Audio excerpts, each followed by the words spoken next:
ఒక చిన్న ఊరిలో మినీ అనే పిల్లి, బ్రూనో అనే కుక్క ఉండేవి.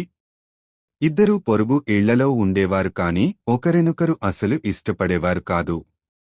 పిల్లి తన సున్నితమైన నడక, శుభ్రమైన బొచ్చు గురించి గర్వించేది. కుక్క మాత్రం తన శక్తి, గట్టిగా మొరగడం గురించి గర్వించేది. ఒకరోజు గ్రామంలో పెద్ద వర్షం పడింది.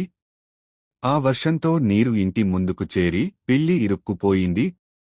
పిల్లి భయపడి, ఎవరైనా కాపాడండి అని అరిచింది. ఆ శబ్దం విన్న కుక్క బ్రూనో వెంటనే పరుగెత్తి వచ్చి తన వీపుపై పిల్లిని ఎక్కించుకుని సురక్షితమైన చోటికి తీసుకెళ్ళింది. పిల్లి ఆశ్చర్యపడి, నువ్వు నాకు సహాయం చేస్తావనుకోలేదు అని చెప్పింది. కుక్క నవ్వుతూ, స్నేహం అంటే ఒకరినొకరు కాపాడుకోవడం అని చెప్పింది.